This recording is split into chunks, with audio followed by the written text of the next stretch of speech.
The Seder by the Fabrenges of Yontiv was, by the big Fabrenges at the end of the Yontiv, like the end of Rosh Hashanah and the end of Sukkot, the second day of Sukkot, when the Rebbe used to Fabrenges, the second day of Sukkot, the end of Simchas Torah, the end of Achrosh Pesach, the end of Shavuos, the Rebbe would wash, and then at the end he would bench, would be mezamen, and he would bench. And the Seder was by the benching was that the first bracha he would say out loud, the whole bracha. The other brachas, he would only say the last line before the Baruch, and then the Baruch, and then the Baruch, and people would answer Amen. And also parts in Yalav Yovi where people would answer Amen. But the first bracha was different. The first bracha, he would say the whole bracha out loud. This happened till Rosh Hashanah Tovshin Lamed Gimel. Rosh Hashanah Tovshin Lamed Gimel by the Fabrengen, there was a change. He said it quietly like the rest of the brachas. And from then on, every time the Rebbe would bench, he would say the first bracha quietly, not like he used to do till then. And when it happened at Rosh Hashanah, we were wondering, why did the Rebbe not say the first bracha out loud? So right after benching, the Rebbe said like this: "Das was haben gesagt, der erste bracha belchisha." The reason I said the first bracha quietly, I did it laheitzi von die was meinen, to be made to take out of those that think as man is made with the bracha reshena, that we're made to them with the first bracha and they don't have to make the bracha. So the Rebbe said, said it quietly. They shouldn't think so. And we heard that in Gruzia and by many other Svardim, they have the minig that the first bracha of benching, they're yotze with the one that's mazaman, with the one that says the bracha out loud. The other brachas, they say the first bracha, they're yotze. And obviously the Rebbe didn't want that to happen. So in order not, they should not make that mistake and think that they're yotze with the Rebbe's bracha. So therefore the Rebbe said it quietly. That's what he said. Now we know that time we used to give in, after the Fabrengens, a teichen kotzer, a short teichen of the Fabrengen, the Rebbe was magiyit. And then also a description of what took place by the Fabrengen. So here too, we gave in a teichen and a description of the Fabrengen, the Rebbe was magiyit. And the way it was written, it said like this, that the Rebbe said, why did he say the first bracha and benching quietly? Bichdei lehoitzi midas elu, shehineni metziom behabrocha, veinem tzrichim levorach matzman. To take out of the mind of those that think that I am metzi them with the bracha, and they don't have to make a bracha themselves. That's how it was written. The Rebbe was magiyah, changed it. He wrote like this: "B'dei lishlil hatoes, to be shayla, to take away the mistake, shohamire bekel rom, that the saying, obviously that I'm saying it loudly, is b'dei lehetzi Hashem, is in order to be made to the people who hear." That's how you wrote. And you left the words, ve'enam tzrichim levorach matzman, they think they don't have to make the bracha themselves. Now when I say what I think is the difference in the way it was written before and the way the Rebbe wrote it. The way it was written before, a person might have learned pshat, even though it wasn't the pshat, might have learned the pshat, that you cannot be made to somebody with the bracha. So the way it said, that it's to take away from those that think that I'm made to them with the bracha. So people might think that the reason, the pshat is, that people think I'm made to them and I can't be made to them. You can't be made to with the bracha, which is not true. Mi'ikir adin, you could be made to somebody else with the bracha of benching. But the way the Rebbe wrote it, it's a different word. He wrote it that I did it to be shayla, to take away the mistake, that the reason I'm saying it loud is to be made to. Because what the Rebbe is saying is, I don't have a mind to be made to them. And they wouldn't know that. So I said it quietly. They shouldn't think that the reason I'm saying it loud to be made to. Now here there is no possibility of a mistake that you cannot be made to. Verkehrt is saying that I said it quietly, so they shouldn't think that the reason I'm saying it is to be made to them. Even though you could be made to. But the way it was written before, people might think the pshat would have been that you cannot be made to. That I am made to them. In other words, maybe you can't be Meitzi. But the way the Rebbe wrote it, it's, they shouldn't think that the reason I'm saying it is to be Meitzi. I'm saying it loud to be Meitzi. And I'm not. And therefore the Rebbe said it quietly. And from then on, as I said, the Rebbe never again said the bracha of the first bracha of benching out loud. But what we see here is that when the Rebbe was magia something, he wanted it to be very clear and made sure that every word is meduyik and it's very clear, everything is correct, and person shouldn't come to any mistake in the pshat. In the voice note that I mentioned concerning the Rebbe's change in the Geya benching, that he used to say the first bracha out loud, and then from Tovshin Lamed Gimel, Rosh Hashanah Tovshin Lamed Gimel, the Rebbe changed. So it seems like I missed to say that by this Fabrengen of Rosh Hashanah Tovshin Lamed Gimel, there were a lot of Gruziner Eden, because for that Tishrei it came a lot of Orchim, and amongst them a lot of Russisch Eden that just came lately out of Russia, and amongst them a lot that came out from Gruzia, and even some of the Chachamim, the Rabbonim of the Gruziner Eden also came for Tishrei to the Rebbe, and they were by this Fabrengen. And since they have the meaning, by some of them at least, have the meaning that they don't say the bracha, the first bracha eventually by themselves, that they listen and they yetzer from the one that says it out loud. That's why the Rebbe changed, to make sure that they don't do this, because this is not what he had in mind. And from then on, the Rebbe already changed the meaning for always, that he never said the first bracha out loud. But it started here when there were the Gruziner eaten by the Fabringen, and the Rebbe didn't want them to do this, and that's how the Rebbe explained it, that he didn't want that people should rely on him, because he didn't say that it's because the Gruziner eaten, but that's what we understood, it was because by them this was the meaning. And the Rechaga Bechal des Fabringen was a very freiliche Fabringen. The Rebbe was Makarev the Chachamim very much. The Rebbe told him to sing Nigunim, Spadish and Nigunim that they sing by them. The Rebbe gave him mashke to give out. And Rebbe later by Kosher Bracha was also Mekar of them, and by Kosher Bracha told them to sing the Gunim, and Bechalat was a very, very freilich Fabringen. Behemshach to what I once said, that the Rebbe wanted that when you say things, it should be ba'efen hamiskabel, that it should be accepted by people. People shouldn't have tinus. That even if you say something that's true, but if it's without an explanation, and the way you say it, people won't understand it, and they'll only have questions and tinus, don't say it. I brought the proof from certain Sikha that the Rebbe said Tovshin Yud, and the Rebbe was Magiya then, and later it was printed in Gute Sichas Chelik Beis in the Hisofis. Nevertheless, years later, when it was reprinted in the Kevetz Yutzvat, and from there in Sefer Amorim Basi Legani Chelik Aleph, certain parts were taken out. Because if you don't give the explanation, you can't understand it, and people will have questions. And I brought two examples. Someone brought to my attention a third example, also from the Kevetz Yutzvat and the Sefer Amorim Basi Legani, and that is that in Gute Sichas Chelik Beis, page 506, the Rebbe brings another story there, that there was a telephone line between the Rebbe Rashab's room and the Frierdiker Rebbe's room. And the Rebbe Rashab would from time to time ring the Frierdiker Rebbe, his son, to come in, and he would talk to him. And then it says another paragraph, that time later, the Rebbe, meaning the Frierdiker Rebbe, thought of an idea that Erev Shabbos and Erev Yontif, he would put a match under the tube, under the mouthpiece, so it shouldn't close completely, so he should be able to hear how his father davens in his room. In Sefer Hamamorim Basi Legani, taken from the Kevetz Yutzvat, that last paragraph is missing, and we understand why. Because if people will hear that and read that without an explanation, they'll wonder, how is that allowed? Now, we know there is an explanation, and actually the Rebbe did explain how it was allowed, and it's printed in Igros Kodesh, Chelik Chav Beis, page Tov Pei Aleph. So there is an explanation. But if you say it without giving the explanation, and it sounds strange, so then better not say it. And that's exactly what we see here. It was taken out here from the printing of the Kevetz Yutzvat and the Sefer Hamamorim Basi Legani, because if you don't go into the whole explanation, it's not understood, and better not say it. So from here we see another example that you have to say things only ba'efen hamiskabel. The second Sikha to Parshas Bamidbar in Likutei Sichos Chelik Yud Gimel came out for Shabbos Parshas Bamidbar Tov Shin Lamed Gimel. But the strange thing is that when you look at Ha'ara 1, it's a long Ha'ara, kimat a whole page. That Ha'ara is basically the Sikha that the Rebbe spoke on Shabbos Parshas Bamidbar Tov Shin Lamed Gimel. The Sikha here is from a Fabrengen of Bamidbar Tov Shin Chav Zayin. But this Ha'ara is the whole Sikha that the Rebbe spoke, the Rasha that the Rebbe spoke, by the Fabrengen of Shabbos Parshas Bamidbar Tov Shin Lamed Gimel.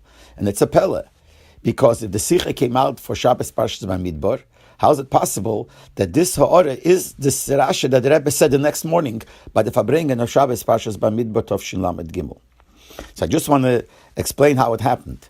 But Derech Klal, the Sikha, the Likud, that would come out for Shabbos, came out before Shabbos. Sometimes a day or two before Shabbos, sometimes just on Friday Mamish, but it always came out printed before Shabbos. Kimat always. Very, very seldom did it not come out for Shabbos. This Likud, for Bamidbar Tov Shin Lamed Gimel, the year Tov Shin Lamed Gimel, for some reason it got held up, and when it came to Shabbos, it wasn't ready yet. And it didn't come out for Shabbos. Shabbos by Fabrengen, the Rebbe spoke a Rasha. Actually, it wasn't a Rasha, it was a posig why Rasha doesn't explain it like the Rebbe sometimes would explain. And the whole Arichis, and the Likud wasn't out yet. So when we heard what the Rebbe said, we thought to ourselves that since the Likud is not out yet, and here is a chance to take what the Rebbe said by the Fabrengen on the Rasha of Shabbos Parshas Bamidbar Tov Shin Lamed Gimel, and we could give it in and see maybe this could become a horror, like we did many times, that if there was something that was shayches and the Rebbe said it by a different farbrengen, we would put it in and the Rebbe was Magiya it. So we thought here's a chance for the Rebbe to be Magiya another Rashi. So we wrote up the Nekuda of the Sikha of that Shabbos, gave it into the Rebbe, asked the Rebbe if this could be added to the likud that wasn't printed yet for Parshas Bamidbar as a Ha'ora. And the Rebbe was Magiya it, and the Rebbe agreed, and that's how it went into the Ha'ora 1 of the Sikha. So here this is a likud that came out for Parshas Bamidbar Tovshin Lamed Gimel, and nevertheless it has a Ha'ora which is this Sikha of the Rashi that the Rebbe said the Shabbos of Parshas Bamidbar Tovshin Lamed Gimel. In Chassidus it says, "Benegei the posuk where it says, "V'haish Moshe onov ma'id mikol ha'odam asher al pnei hadama," that Moshe Rabbeinu was the biggest onov of everybody. He was the most humble person. That it doesn't mean that he didn't know his milas, he didn't know his koiches. Moshe Rabbeinu knew who he was. Moshe Rabbeinu knew he was the Makabel HaTorah. But he was still an onov, meaning that he didn't take credit for it. He felt that anybody who would have the same neshama and the same parents and the same koiches would have been even better than him. So the fact that he knew his milas is no contradiction to the fact that he's an onov. And because of that, we find that sometimes tzaddikim, who they're all definitely anovim, nevertheless, sometimes they admit to the milas and the koiches that they have. We find that in the Gemara, we find stories of tzaddikim, etc., etc. So I want to say that there was once a lady who wrote an article about Lubavitch, and in that article, obviously, she wrote about the Rebbe, and she gave in the article for the Rebbe to be Magiya.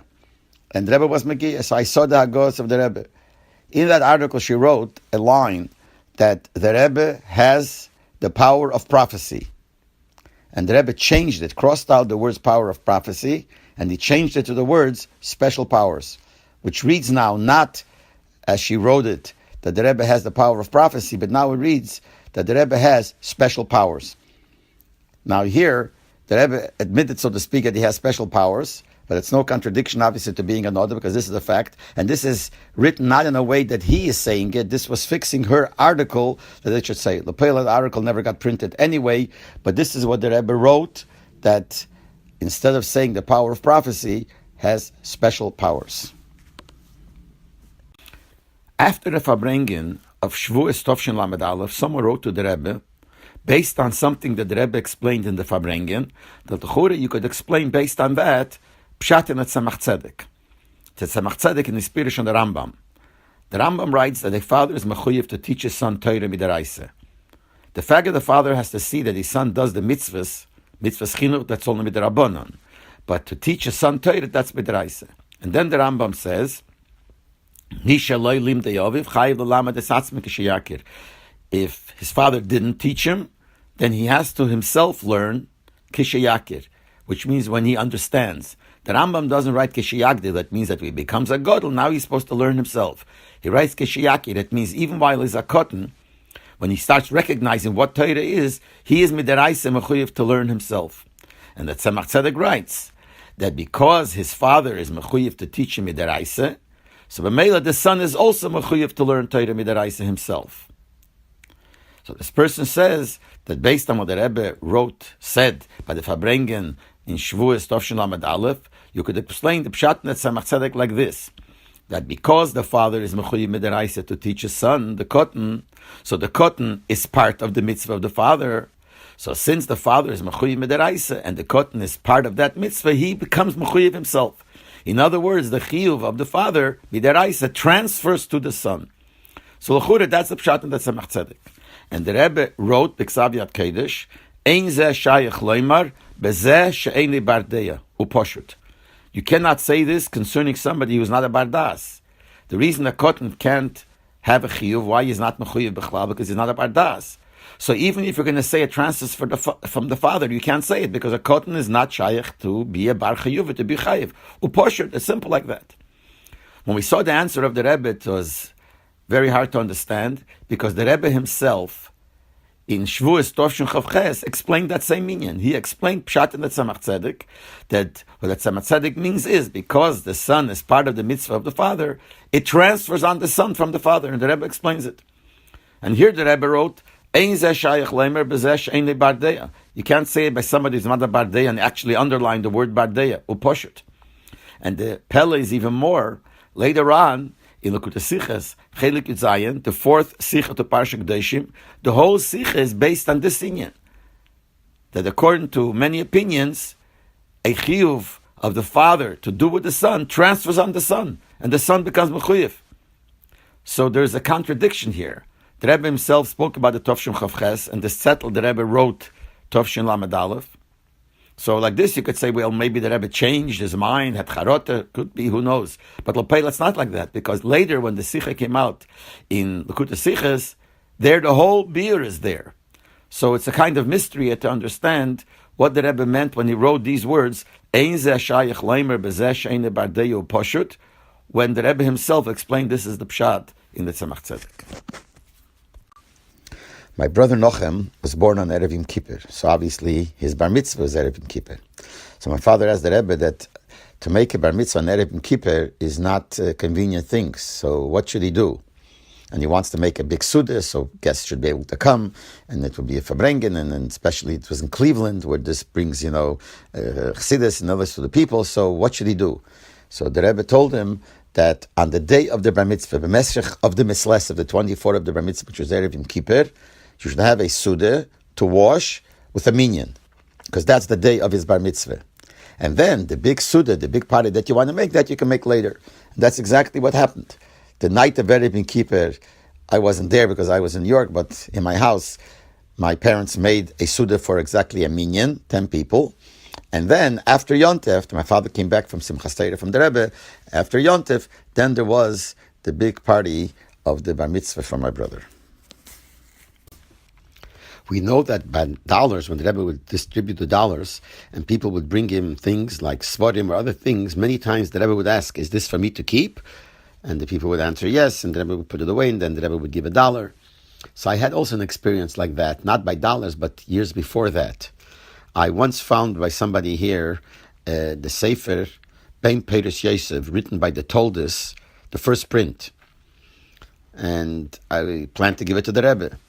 I found out if the Rebbe's library had it, and we found out that the Rebbe's library didn't have the first print of the Sefer, so I was going to give it to the Rebbe. So when I came to New York next time, I told Rabbi Yoman Klein that I wanted to give it to the Rebbe. So I brought it to 770, and when I knew that Rabbi Yoman is going into the Rebbe for letters or whatever he used to go in quite a few times a day, I gave it to him. And I said, give it to the Rebbe. And I was standing outside. And he was inside as long as he was inside in the Rebbe's room. When he comes out, he tells me this is what happened. He went in, he gave the Rebbe, he said, this is the first print of Ben Peres Yosef, and this was sent by Leibel Shapiro. The Rebbe looked at it. Then the Rebbe turned around to him and asked, "Does he for mir aufhalten, sie das nur aufweisen? It's for me to keep, or he just wanted to show it to me?" So he answered the Rebbe soll halten. So the Rebbe said to him, "Gibe mi berayashakeach." Tell him thank you. The Rebbe always would thank for anything that he got, but he made sure to ask that it's given for him to keep. We know that usually the Rebbe wouldn't write any maramokim or quote something from a Gemara, wherever it is, without looking it up. But I do remember one time, which it seems very clear, that he wrote it without looking it up. And this was Sukkos Tovshin Chavtes. Shabbos Chalamayit Sukkos, the Rebbe said a Maimer. The Maimer started with the words Chasidim van Shemai Soim Ragdim Lifneim, which is a loshon of the Gemara of the Mishnah concerning the dancing of the Beis Hamikdash and Simchas Beis HaSheva. So after Shabbos, the Maimer was written up, the Hanocha was made, was given into the Rebbe. And one day the Rebbe, when he got the Hanocha, he went into the Sukkah with the Hanocha, and in the Sukkah he was starting to be Magia that Maimer. He stayed in the Sukkah for a while. When he came out, he gave out the Maimer. It was Mugi only the beginning, and I don't know if he wrote then that there is no time, he has no time to Magia the rest, or it was said or understood, I don't remember. But Lepel Mamish, he was Magia at the beginning of the Maimer in the Sukkah. Now, when we saw what he was Magia, it was because in the Maimer, it started, like I said, that Chassidim Van Shemaisi used to dance, and the Rebbe started saying that this inyan goes on Sukkos, which means the dancing was there on Sukkos. Ubifrat al Simchas Beis HaSheva, and especially concerning Simchas Beis HaSheva. In other words, it has to do with Sukkos, not with Tafke Simchas Beis HaSheva. Then he said Bifrat Simchas Beis HaSheva. So on these words where he said that this goes on Sukkos, seemingly connected to the Yont of Sukkos, and not with anything else, not with Simchas Beis HaSheva, the Rebbe was Magia and he wrote this Lashon. He wrote the Maramokim where it's from, Rambam, Hilchas Lulav, Perek Ches, Halacha Yud Beis, The Rebbe quotes the Lashon of the Rambam. And after he says that they danced, it says, Shenema, the Rambam wrote, because it says in the Pasuk, Usmachtem lifnei Hashem alekechem shivas yomim. You should be happy in front of Hashem 7 days. And that means in the Beis HaMikdash, which is in front of Hashem, you have to be happy 7 days. So the Rambam connects it to the Simcha of the Yontif Sukkis in the Beis HaMikdash. Doesn't mention that it has to do with the drawing of the water. And then the Rebbe writes in the parentheses, B'tzorich iyun, we have to understand this, from Teiras Keyanim, and Yerushalmi Sukkah Peri Gimel Alocha Aleph, in Bavli, Mem Gimel Aleph, Venka Mekeme. That we have to understand how what the Rambam writes that it has to do with Sukkahs, and doesn't mention Simcha Beis HaSheva, how it fits with what it says in Teiras Keyanim, what it says in Yerushalmi Sukkah Peri Gimel Alocha Aleph, what it says in Bavli, in Mesichta Sukkah, in Ar Gemara, in Talmud Bavli, Daf Mem Gimel Avad Aleph, and this is not the place to go into it. And then the Rebbe adds after the parentheses, V'shom Alocha Yudalit, in the Rambam, in the further Alocha, again we see that he connects it to Sukkos, not to Simchat Beis HaSheva. He writes there that Meragdim, Chulu, they danced, B'mei Chag HaSukkos, in the days of Sukkos. So it's all part of this inyan that it's connected to Sukkos. And then the Rebbe added, V'ayin b'Pirush HaMishnayis. Look what it says in Pirush HaMishnayis of the Rambam. Which means because in Pirush HaMishnayis, the Rambam writes that the word Beis HaSheva is Shem HaMokim Shoy Misaktim L'Simcha. The place where they made ready for the Simcha, for the joy, for the dancing, was called Beis HaSheva. Why was it called Beis HaSheva? He says, Hashem Mishum V'Shavta Mayim B'Sosein. They called it this name because the Pasuk says V'Shavta Mayim B'Sosein, you should draw the water with Simcha. B'Meil, they called the place Beis HaSheva. So here from Pirush HaMishnayis, we do see some connection, etc. But the Rebbe writes, V'adayin tzorech, but we still have to understand it. So here the Rebbe wrote all these marmakemis and quotes the Lishenis, and he did this in the Sukkah. In the Sukkah, the Rebbe didn't have any svarim, the few svarim that they put in when they built the Sukkah, but there were no other svarim. There was no Pirush HaMishnayis there, and there's no Gemara there, there's all this, and the Rebbe wrote this, and actually didn't write to the people, check it up or something. He wrote these marmakemis, wrote this Lishenis, and it was all written without looking it up. So we see that sometimes the Rebbe did do that, writing marmakemis and quote without looking it up. Just to mention that the Shaila that the Rebbe has here, the Rambam, that he doesn't connect it to Simcha Sheva, but just the Sukkos, there's a long Arichas in Likutei Sichos Chelik Yud Zayin, starting from page 267. There the Rebbe talks in his Masber this whole Rambam. But here the Rebbe just wrote the question with the different Maramakemis and quotations. Rabbi Yankel Krantz, all of Sholem, was the Shliach in Virginia. Before that, he was a Shliach in Detroit. When he was a shliach there, he was also a member in the Vada Rabbanim. And once the Vada Rabbanim had a discussion whether to make an Erev in the city of Detroit. It was right in the beginning when the big city started making Erev, and so they had a discussion. They were going to have a vote on it. So Rabbi Yankiv tells me that he went into Yechidus, he asked the Rebbe whether he should vote for the Erev or against the Erev. And the Rebbe told him to vote against the Erev. And he said, because if you get used to carrying and you come to a place where there is no Erev, you will carry also. So they will bring you to a Zilzal in Shabbos, it'll bring you to Chilul Shabbos. I don't remember exactly which Lashonos you used, but something like that. That's why you shouldn't do it. And then the Rebbe said to him that even though in Europe years ago there were some big cities that did have a Erev, so the Rebbe said we can't compare now to then. Then people, when they were in a city, that's where they stayed. They usually didn't travel. I'm sure there were so many people who traveled, but most people, Amaynam, did not travel. So whatever they were, that's how it was. If they had a native, they had a native. But nowadays, we live in a mobile society, a society that travels a lot. And most people travel, and you will come to places where there is no native. And if you get used to carrying carrying, because there's a native, you'll come to carry without a native. Then the Rebbe said, but some people might ask, on the other hand, it'll prevent people from doing an Aveirah. Because there are some people who carry anyway, and if there's a native, it won't be an Aveirah because they'll be carrying within the native. So the Rebbe said to him, therefore, it is kedai that if you make a native, no one should know about it. And the Rebbe said that when there was an idea, a svara came up to make an Erev in Manhattan, so there was an eitzah given to make it, but not to tell anybody. Now, we don't know who gave that eitzah. There are letters from the Rebbe where the Rebbe brings that eitzah, but I don't know if it was originally the Rebbe's eitzah or not. But that's what the Rebbe said to him. There was an eitzah to make the Erev, and no one should know about it. B'meila, you gain from both sides. The people who carry anyway will not be Ever, but the people who don't carry will not carry, so they will not come to Zilzal Shabbos. And then the Rebbe looked at him and he said, whether they actually made a native in Manhattan or not, verstehst du, ich will dir nicht sagen. You understand, I will not tell you. We know how much the Rebbe was against having mixed boys and girls in the schools. Nevertheless, when it came to release time, or known as the Wednesday hour, there it was for boys and girls. Now, the Wednesday hour, the release time, was something that started by the Friedrich Rebbe, because the government in many states gives a right once a week for the public school kids to go and get some religious education. It's part of their system, but since there's a separation of church and state, they don't allow it to be done in the school building, so you have to go to a different place. So they would take the kids out to a shul, nearby shul to the public school, and those that want, boys and girls, would come, and for 1 hour a week, somebody would come, they had the bochum come, other people would come, and teach them Yiddishkeit once a week. It was started by the Friedrich Rebbe, and by the Rebbe it was a very, very important thing. And even though normally you can't mix boys and girls, but this, first of all, is the only exposure that these kids had to Yiddishkeit. But the main thing is, this is part of the public school system. It's not that it's our school that we have mixed boys and girls. It's the public school, and they have mixed boys and girls, and we have a right to teach these kids. So in Halacha, there is no problem of us teaching the boys and girls, because it's not something that we're doing. It's taking advantage of the public school system, and there they have boys and girls together.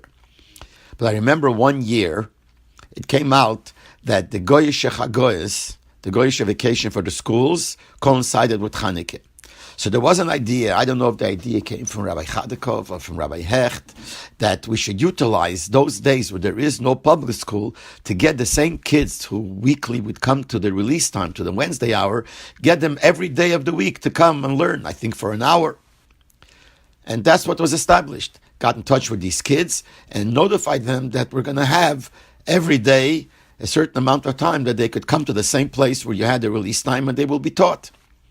But it was said that this is only for boys, because Mele, the release time every week, since it's part of the public school system and they have boys and girls, so we teach the boys and the girls. But this is something outside of the public school system. We're doing something on our own, so it can't be mixed boys and girls, and therefore it's only for boys. But that was only the first day. The second day, we got the message that we should let them know that it's for boys and the girls, for the girls also. And what was told to us is that when the Rebbe heard about it, I don't know exactly the wording the Rebbe said, but it seems that the Rebbe held that since it's for the same kids and it's all a hemshech to the public school, to the release time that's done under the auspices of the public schools, so this could fall into the same category, and therefore the Rebbe said we should utilize, and this should be for the girls also. And Taka, for the next few days it was for the boys and for the girls. But it seems like it's all because it is all a hemshech to the public school system, which they have the boys and the girls, and we just take advantage of it and we teach them Torah, and this is the only exposure that they have to Yiddishkeit in the whole day and the whole week b'chlal. In the Kute Siches Chelik Yud Aleph, Parshas B'Shalach, page 58, there the Rebbe says, Benegea, where it says, Vatikach Miriam Sateg B'Yoda, that Miriam, after Kriyas Yamsuf, after Moshe Rabbeinu and the men sang the Shira, she took the drums and she went and started singing, and the women went along with her. And the Rebbe says, why did she take the drums? To express more the simcha that she had. And then the Rebbe writes there, that other Mefarshim give another reason why she took the drum. Because since Keil Be'isha Erva, to hear a woman singing is Erva, because we're afraid who knows what this will lead to if you hear a woman singing.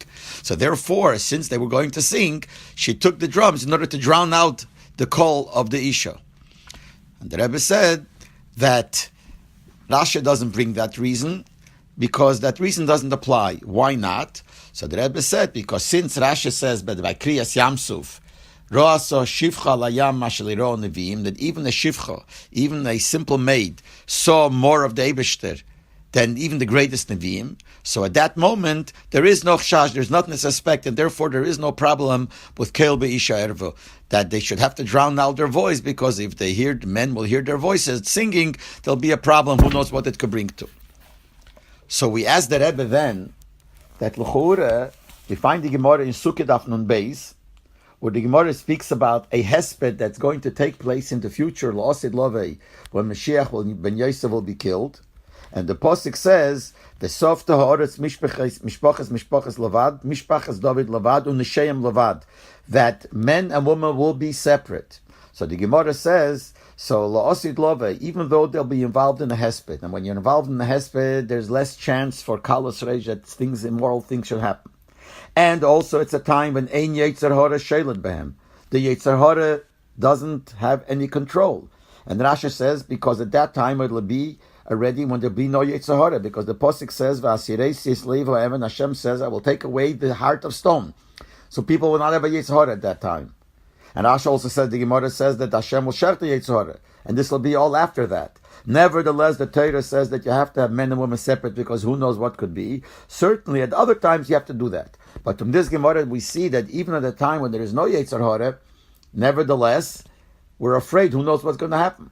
So how do we say here that because by Kriyas Yamsuf they saw Rosh Hashivcha Layam, that's why there was no chashash that who knows what will happen, something immoral might happen, and therefore you can't say that the reason they had the drums is to drown out the voice of their singing. And that's the shaila that we asked the Rebbe.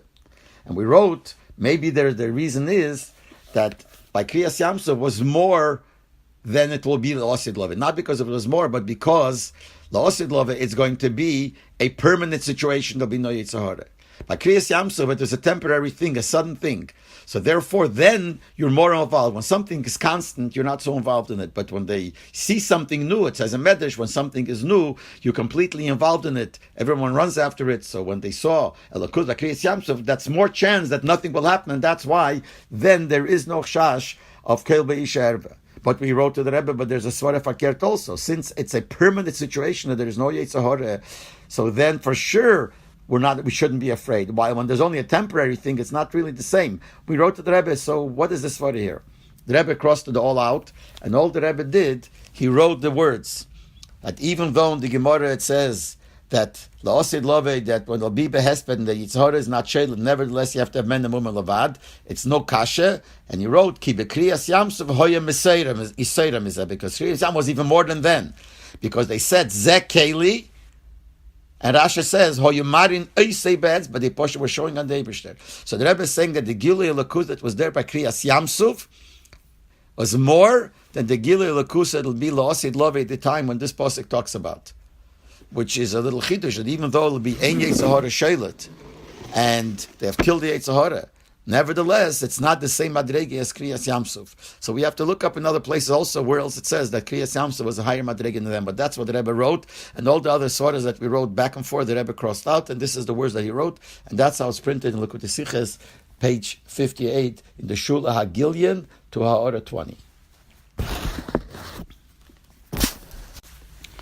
In Likutei Sichos, many times you have ha'oras with a star.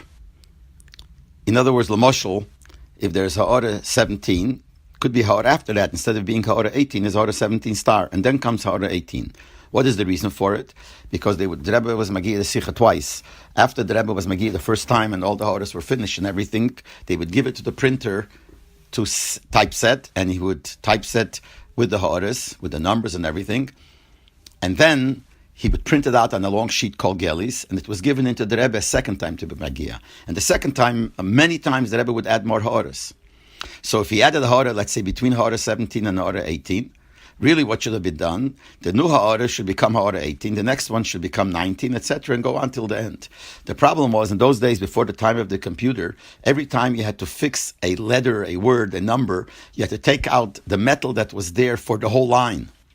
And in this case, you would have to take out all the lines that are from that ha'ora and on to change their numbers. It was a big job. It could cause more mistakes, etc. So the best thing was to insert it in the right place between ha'ora 17 and 18, where it belongs, but call it ha'ora 17 star, for instance.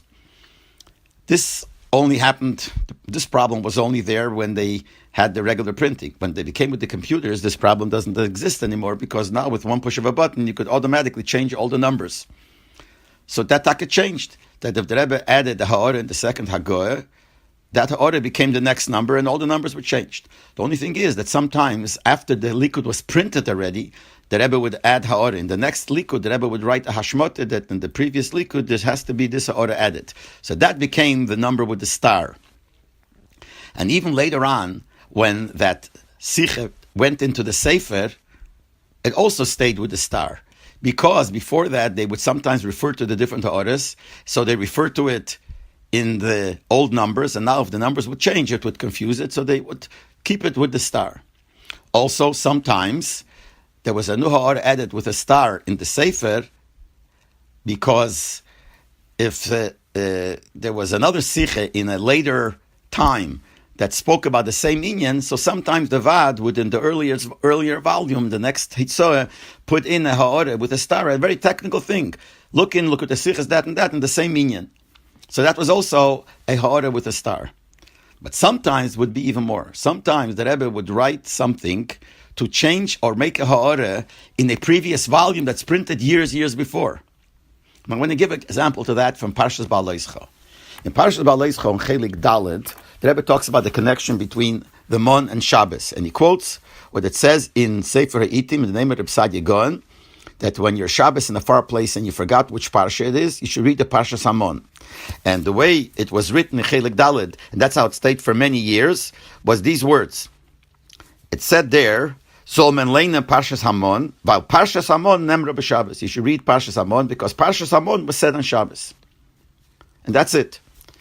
In Tov Shel Amud Ches, when the Sicha for Shabbos Parshas B'Shalach came out, and they were preparing the Likud, it spoke about the same sugya, about the same meaning, the connection between the Mon and Shabbos. So as this thing was going on with the Rebbe being Magia, the Rebbe wrote that in Chelik Dalet, because in Likud Sichas there, in that Likud, for that Parsha, which is in Likud Sichas Chelik Tezayin, Sicha Gimel, to Parshas B'Shalach, this Likud Sichas of Chelik Dalet is mentioned. So the Rebbe wrote that we have to change something in Chelik Dalet. And he changed the words like this. It should say like this. After it says that if you don't know which Parsha it is, you should read Parshas Hamon. So it says, "Vos yesh eimrim dem tam val Parshas Hamon nemra b'Shabbos." That some say that the reason is because Parshas Hamon was said on Shabbos. And then he added the ha'orah, Oy Shabon Nitztava ala Shabbos, or that in this Parshas Hamon, that's where Hashem gave us the commandment of Shabbos. So this is to take the place, instead of it saying that you should read the Parshas Hamon, while Parshas Hamon Nemra b'Shabbos, because Parshas Hamon was said in Shabbos, the Rebbe changed it to Yesh Eimrim Dem Tam. Some say the reason because Parshas Hamon was said on Shabbos, and the Ha'orah 17 star, Ey Shabon Nitztava ala Shabbos, or because in the Parsha of Mon, that's when Hashem told us about Shabbos. See, here we see an example of something that the Rebbe changed even years later to something that was already printed years before. And if you look in the first Heitzoes of Chelik Dalet, it says the original way, the way I said. And the later Heitzoes, it's changed, and it says these words, Yesh Eimin Dem Tam V'al Parshas Hamon Nemra b'Shabbos, and there's a order 17, Ei Shabon Nitztav ala Shabbos. And then, in the later Heitzoah, the Vad added, after Ha'orah 18, added Ha'orah 18 star, and there they added the words that you should look up in Chelik, look at the Siches, Chelik Tezayin, to this Sicha that I just mentioned before. Because this Sicha talks about the same minyan, so they put into Chelik Dalet, a Ha'orah, which is 18 star, to look up the Sicha in Chelik Tezayin, which talks about the same minyan. Reb Chaim Gutnik, who was from the Choshev's Rabbanim in Australia, came to the Rebbe the first time in the Chofs. Don't remember, it was Chov Dalet, Chov Hey. I know some of those years he came for Tishrei. And the Rebbe was very much makar of him. He was a person who learned in Lita, he learned in Telz. So they say that the Rebbe suggested to him that during his stay in America, he should go visit the Rosh Yeshivas of Telz. So he went during Aseret Mitzvah for one day, he went to Telz, and he made up with them, obviously he's going to meet them. And I remember when he came back, you could see on his face, he was Uismensch, he was completely confused. And he said because he sat with the Rosh Yeshivas for a few hours, and they bombarded him with kashas on Lubavitch, with tightness against Lubavitch. And he came back completely tumult, completely mavulvul. It got to the Rebbe, maybe he himself wrote this to the Rebbe, and the Rebbe said he should come into Yechidus, and the Rebbe will speak to him.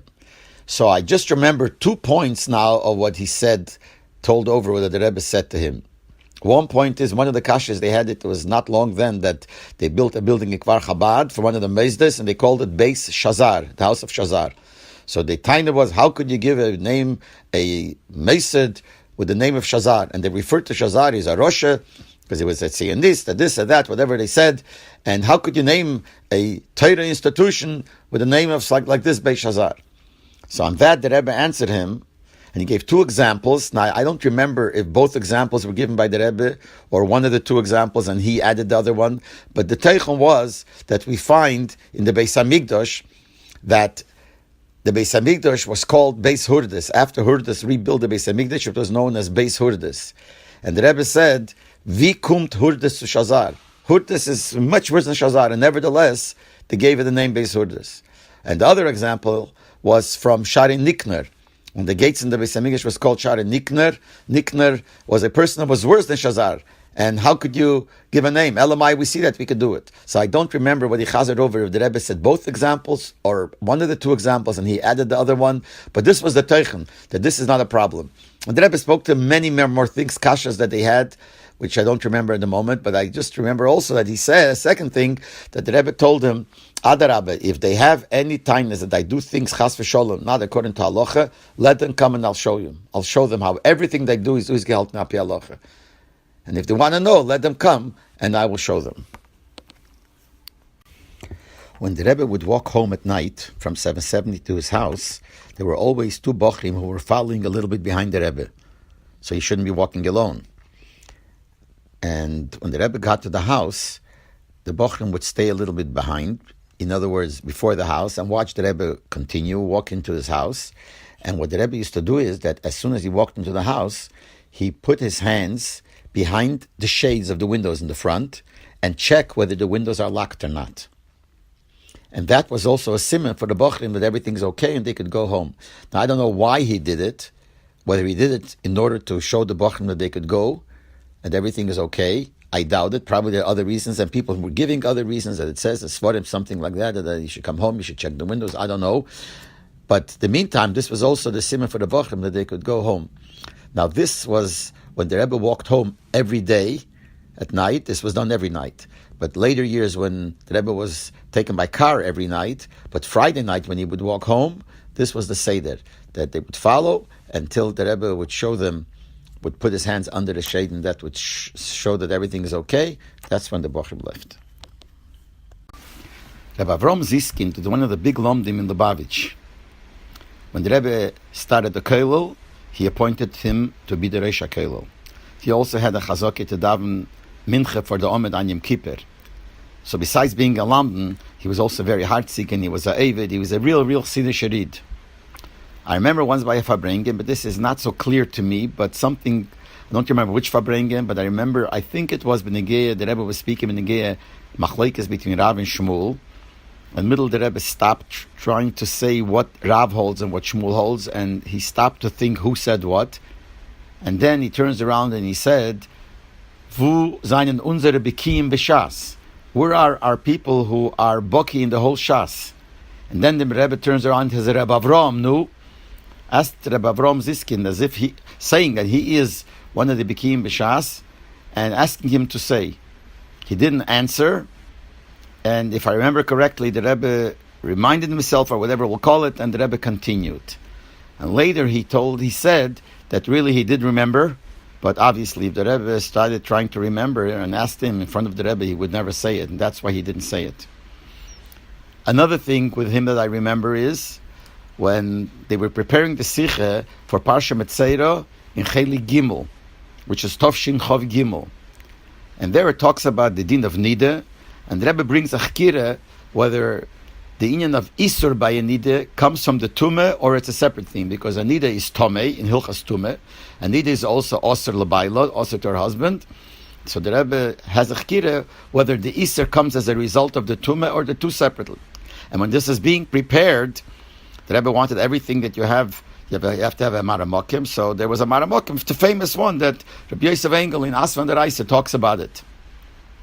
But Reb Avram Ziskind said that we have to ask the Rebbe if also what it says in the Alter Rebbe Shulchan Aruch in Chelik Yeridei Simekuf Begimel Madura Basra has a shaykh, can be used as a connection to this, and also what it says in the Chuvas of Tzemach Tzedek Chelik Yeridei Simekuf Lamatches, if it and Simekuf Lamates, if we could use, if that also has to do, because in his mind it had a shaykh. It says as the Rebbe. So the people who did it asked the Rebbe, and the Rebbe agreed. They said, yes, that has to do with it also. And that's why when you look in Chelik Gimel, Parsha Mitzayro, page 984, there's a Ha'ora 8 on this Kira, and there it says, Re'ei Asman Deraise Klal Chof Aleph, and then it says, Re'ei Shulchan Aruch Ad Morazok Chelik Yeridei Yesim Kuf Pei Gimel Madura Basra Bahagoa Tov Shin Pei Tes Aleph, and then it says, Shailas Tshuva Samach Tzedek Chelik Yeridei Yesim Kuf Lamed Ches Sof Sif Aleph Sim Kuf Lamed Tes Sif Gimel. And it's all because he asked the Rebbe whether it is, and the Rebbe agreed with him that this is shaykhs to this senior. This has to do with this chkira, and it all came from him because he was Taki, one of the big chassidim and of the bikim b'shas and of the biggest lumdim in Lubavitch.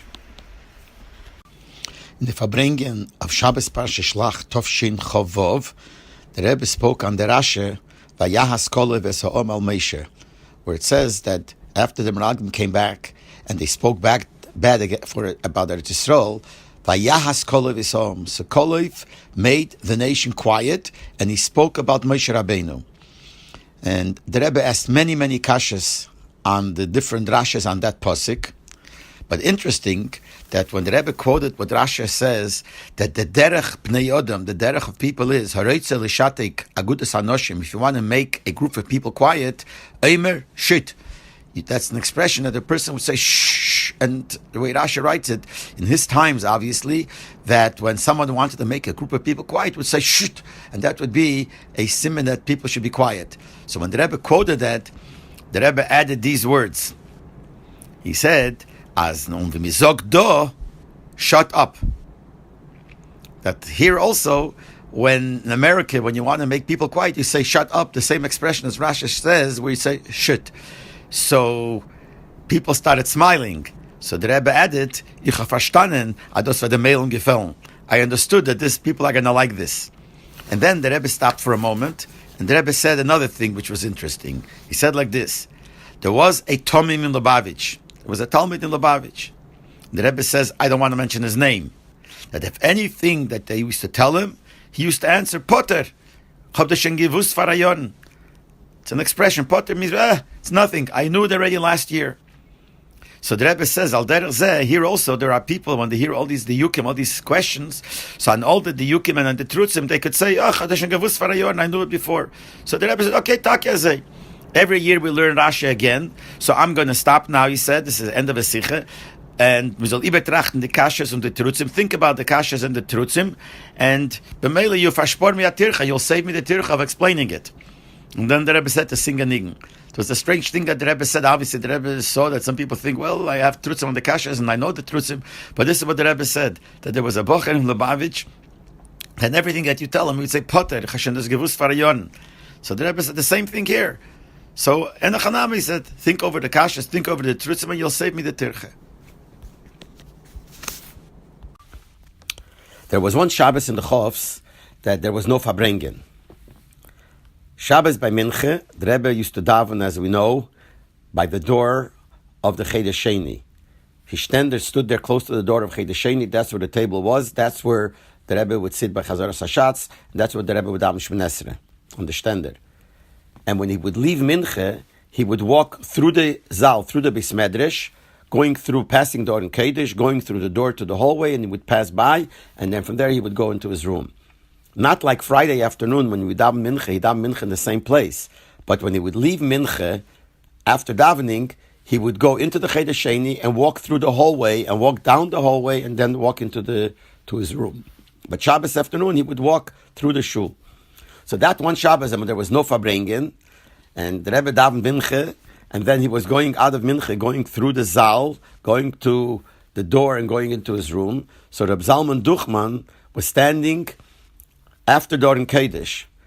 And when the Rebbe walked out, Reb Zalman Duchman was a Farbrengen, he Farbrengen that day, and he was pretty freilach. And when the Rebbe walked out, he stopped the Rebbe, and he said to the Rebbe, Mir haben heint verbracht, that today we had a Farbrengen. So the Rebbe looked at him and he said, Zeir aglai chazach, very strongly, Zeir aglai chazach. It's a very good thing. And the Rebbe continued walking and walked into his room. We all know that in the Likutei Sichos, the Rebbe was medayik that things should be very clear.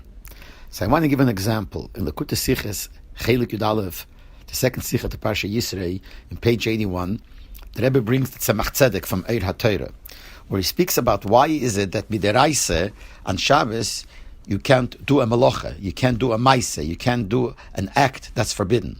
But dibur, to say things which are weekday things, midiraisa you're allowed. Even though the reason we rest on Shabbos is because Hashem rested from dibur. Hashem created the world through speaking.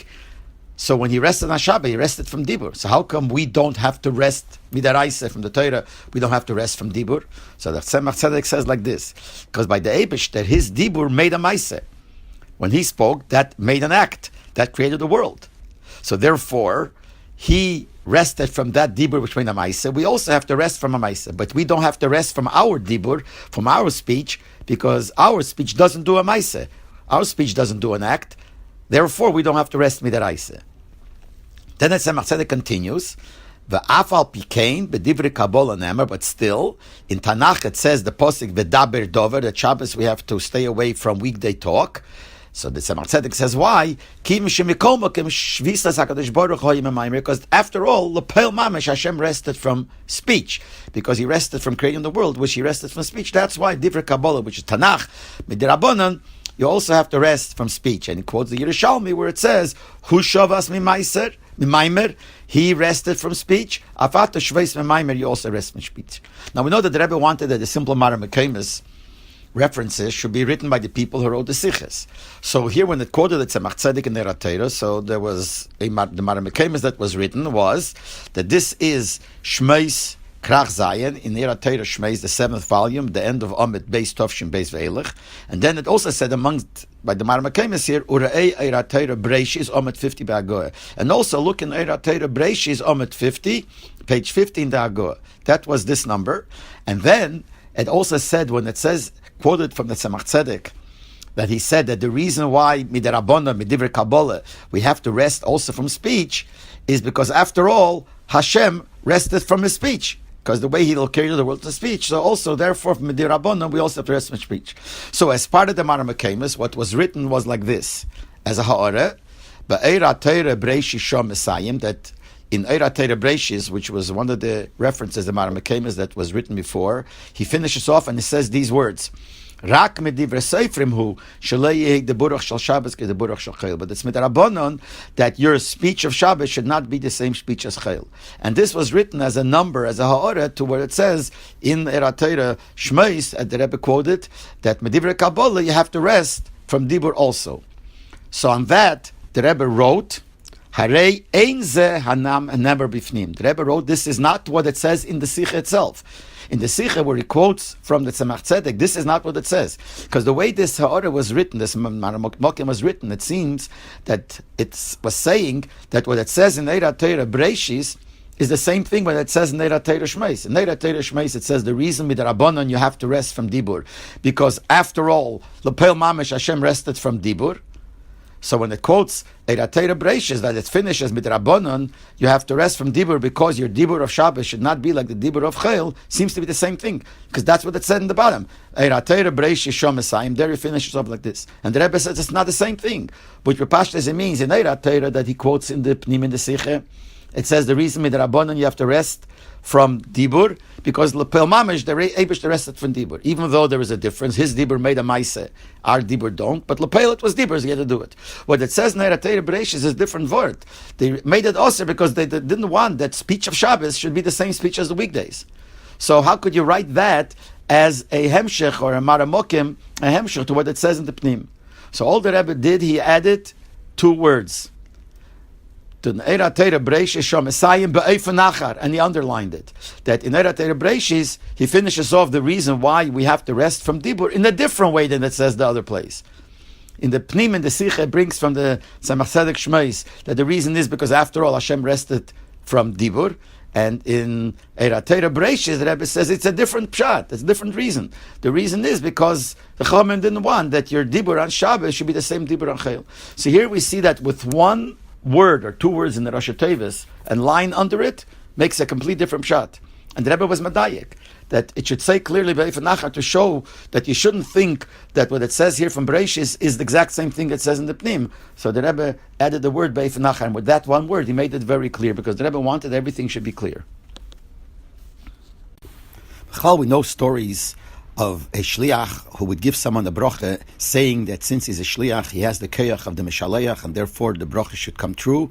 And the bracha actually came true. For instance, we heard a story of Reb Nachman Kowalski, who was in Australia in the time of the Frierdiker Rebbe, even though he was a mishulach for Ner Yisrael of Baltimore, but he also had the shlichus of the Frierdiker Rebbe, so he gave somebody a bracha to have a child, and the person had a child. We also know a story, my father told me, that he heard that Rebbe the Masmid once gave someone a bracha. He said, since I'm a shadar, a shliach of the Rebbe, of the Frierdiker Rebbe, so he's giving a bracha, bekeich shaleach, and the bracha came true. He also told me that he heard that the Frierdiker Rebbe told him later, Itche, you gave the bracha, so it has to happen, but don't do it again. But anyway, all these things are just things that we heard, rumors, and I usually don't tell over these stories here because I only tell stories that happened, or I was there and it happened to our family, to us, or I heard it Kleidishin from the person himself, and things like that, but not just stump stories. But in the same meaning, I want to tell a story also with Negei the Frierdiker Rebbe, that a shliach gave a bracha, and this is a story that I heard firsthand, Kleidishin, from my Zayde. My Zayde told me, actually we all know he was in Katrinaslav, and Reb Nissen Nemenov came there as a young man. He came there and he was collecting money for Temchet Mimi b'shlichus of the Frierdiker Rebbe. So when he was in Katrinaslav, he asked my Zayde if my Zayde could help him go around collect the money. So my Zayde told him, my Zayde told this to me, but he told him that with pleasure he would do it, but he's sick. He has stones in his gallbladder, which is big yisurim, and he physically can't do it. So Reb Nissen got up and he said like this: since I'm a shadar of the Rebbe, I'm a shliach of the Rebbe, so I have the koyach of the mishaleach. So I'm giving you a bracha, the koyach ha-mishaleach, that the stones should go out and everything should be fine. It says the next morning he woke up and he felt the stones came out by itself, and he felt completely better, and he said he actually helped him a lot to collect money for Timchet Mimim. So here we see that there is the koyach shliach has, and obviously you have to do it with the emunah pshuta, with the tmimis, with the truth, but the koyach that the shliach has, the koyach of the mishaleach. From time to time, the Rebbe would mention certain things that he heard from his Malamed. For instance, he once said that he heard a Purim Torah from his Malamed who said that Yash, which means mashke, is begematria lekach. It doesn't fit, so you take another piece of lekach. And then becomes that the other way doesn't fit, so you drink a little bit more of Yash. Another time the Rebbe said that he saw his Malamed learning Torah on Tisha B'Av when you're not allowed to learn, and he told him that, not these words, but the Teichon was that this should be my worst Aveira. So he said things over from his Malamed and more times.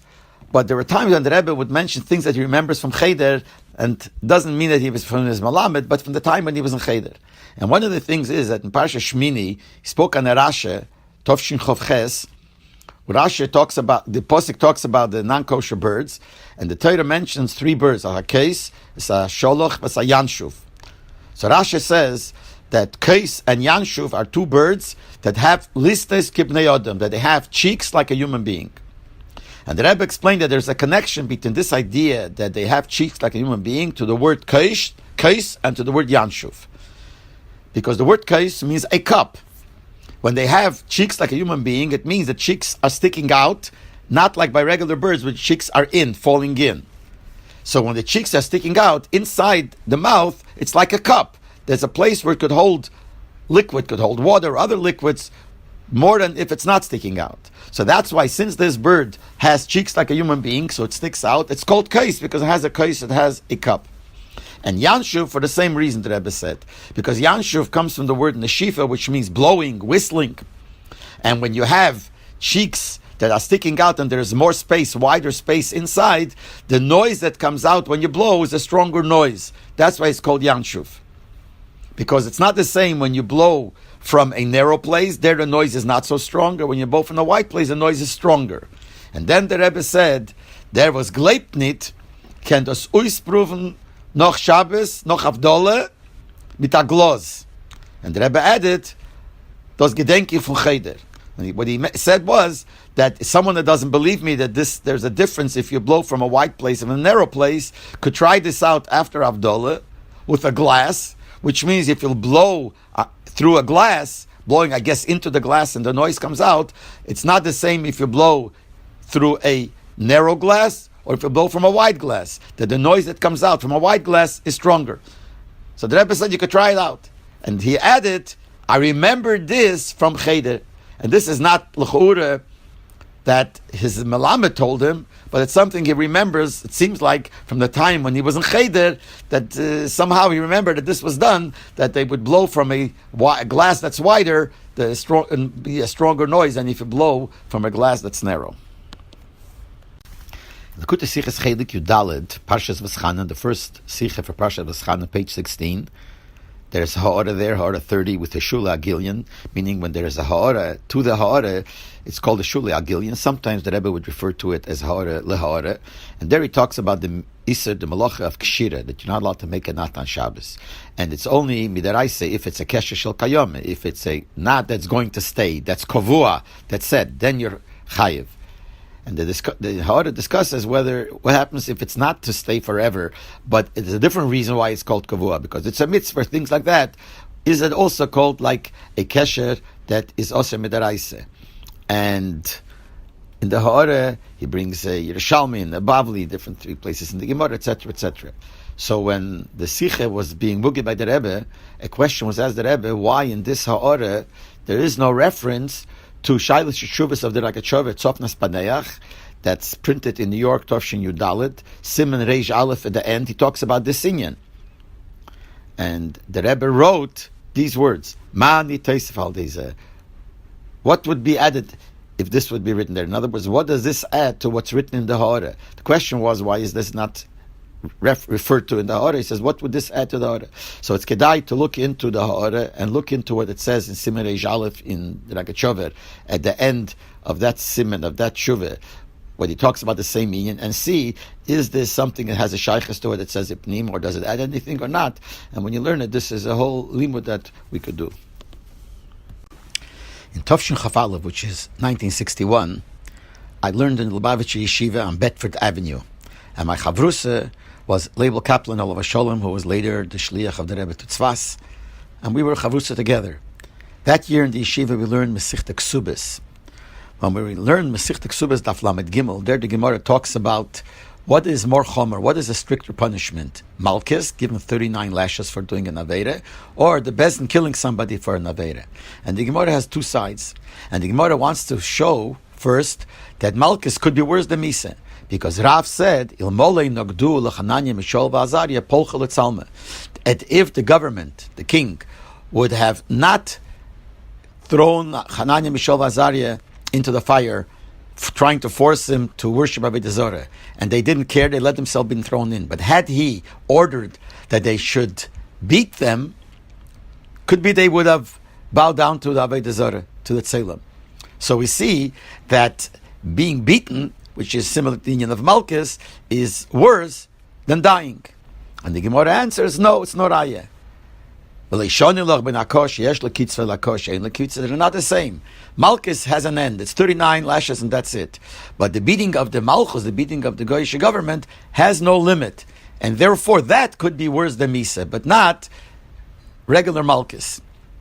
When we learned this Gemara, we couldn't understand, how could you say that such great tzaddikim, that had they been given Malchus, had they been beaten, even if it's ein lekitzvah, even if it's something that is not limited to Sheinayin, it's more than that, they would have bowed down to Avodah Zarah. It's very hard to understand. We tried to ask different people, we couldn't understand. We were still very young, we didn't really understand how the Rebbe's every second is precious. So we decided together, Leibel Kaplan and myself, that we'll write to the Rebbe the question. And he actually had experience, because when he was much younger, and he still lived in England, he wrote a letter to the Rebbe from England asking a question on Chumash, and the Rebbe actually answered him a letter. So he's experienced of writing to the Rebbe. So we sat down together and we wrote to the Rebbe this shaila: how could we say that they would have bowed down just because they would have begotten Malchus? And even if we'll say it's Malchus she'ein lekitzvah, it's a beating that doesn't have an end. So the Rebbe answered us. We were still young kids, but the Rebbe answered us. And I can't find actually what I wrote down, the Rebbe's answer. I looked high and low for it, and I can't find it. But what I do remember for what the Rebbe answered is Ayin Hagos Riyavitz. Look into the Hagos of the Yavitz, which is Rabbi Yankov Emden, on this Daf and Gemara. And then the Rebbe wrote something else, a few more words, and I just don't remember. But what it says in the Yavitz is that he learns Pshat, that there it's Ein Lekitza by the Goyim, it's beating that has no end. Doesn't mean has no end. It's not, we don't know how much. It's not, could be not 39, maybe it'll be 55. So the Lashon he says is that what would have been, they would have made them have Yisurim, Bahakoyas, Retzufes, Beli Kitzvo, beating them constantly without an end. Shoy Yisurim Nimshochim, the Yisurim would have gone on Loisho, not an hour, Lo Yom, not a day, Lo Yomayim, not 2 days. Elohe Metzave, Lahasmid, B'makes Achzorius, they would have told him to constantly give him the most terrible, terrible pain, most terrible beating, as long as they wouldn't do the will that the king wants. In this is the case where he said that they could have bowed down. This is something that a person cannot stand. It's impossible for a person to stand, and that's what the Gemara means. So the Rebbe sent us to look in the Yavitz, but then he added a few more words, and unfortunately, I don't remember, and I can't find the zettel.